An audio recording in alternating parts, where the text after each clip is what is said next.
What's up, guys? So, when I first started pulling, I was more of a suck you in with the cup, shoulder roll guy. I think if I was to go back to that style and use the top roll as needed, I would do way better. So, here's some things I've been working on to get the cup and the wrist and the hands really strong. I might as well have them hands and that wrist and these fingers strong as I can possibly get them. If I have to resort to the top roll, I'll do that as I see fit. So a couple new things I've been working on. First off, I took off my 50-pound plate and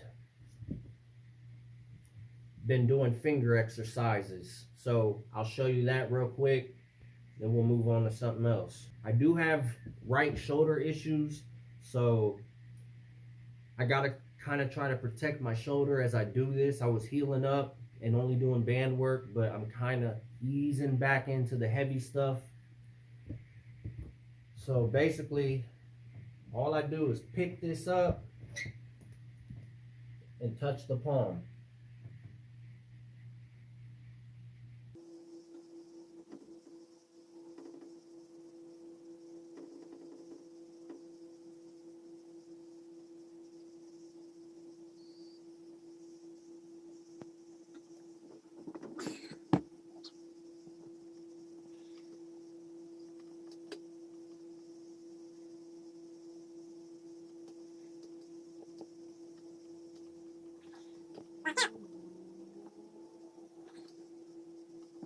Follow me, follow me.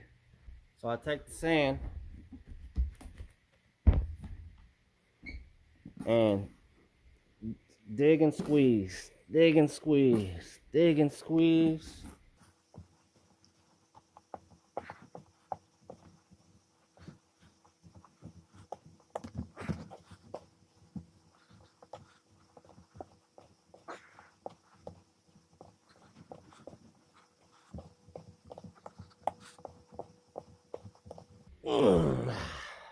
Then I take this ball right afterwards and I squeeze it.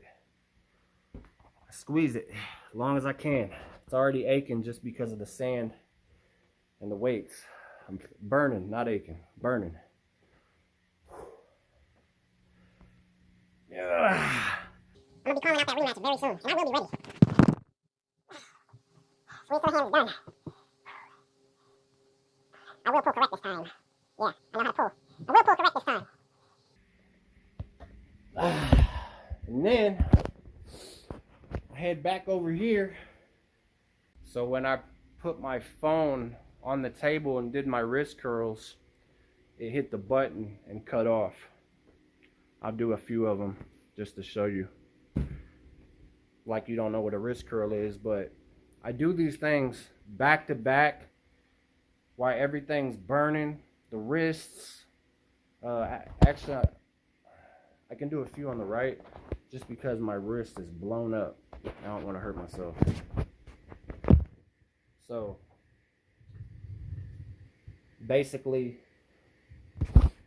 50-pound plate, I do about 80 to 100.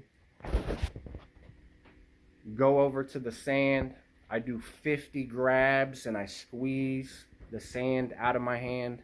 Then after that, I squeeze this ball for as long as I can.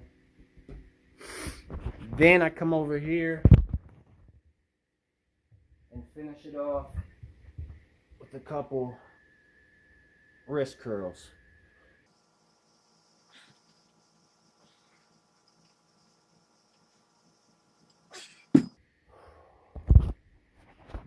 There you have it. I will be back. Anybody thought that I wasn't gonna come back after that loss? You're crazy. My style is fucked up. I confused myself by trying to be a top roller when I'm not. That's okay, because I've taught myself how to top roll, in the process. You get me in a practice room, I can top roll. It's just on that stage with the ready go, I don't have enough table time to initiate the top roll properly. I was all fucked up. I wasn't gaining control before I rolled back. I was more just trying to top roll off the bat, and I wasn't, I guess, strong enough to do it that way. When I cup and drag, if I keep my pronation intact, I have options. You know, I can top roll from there, I can shoulder press from there. And that's what I'm going to try to focus on, is basically back to how I started and why people thought I was naturally so good at this. You know, trying to be a top roller took me out of my element, and like I said, I like to have it in my back pocket in case I need to low hand top roll somebody or just switch angles. I don't even really fully supinate. I'm not banging down like a natural hook presser. I more of just kind of use the whole hand and fold. So it's not pronation, it's not supination. It's more like a John Brzenk, just taking everything, you know, using the whole hand. So it's going to be very hard to get me out of the sport. I did way too good in my first tournament. Yes, it was the AMs, but, you know, my first time ever competing with no table experience, getting gold on the left and silver on the right. You know, I'm pretty proud of that. And I think if I would have a team and I pulled every single week, I'm going to be a problem. So we'll see if I'm right.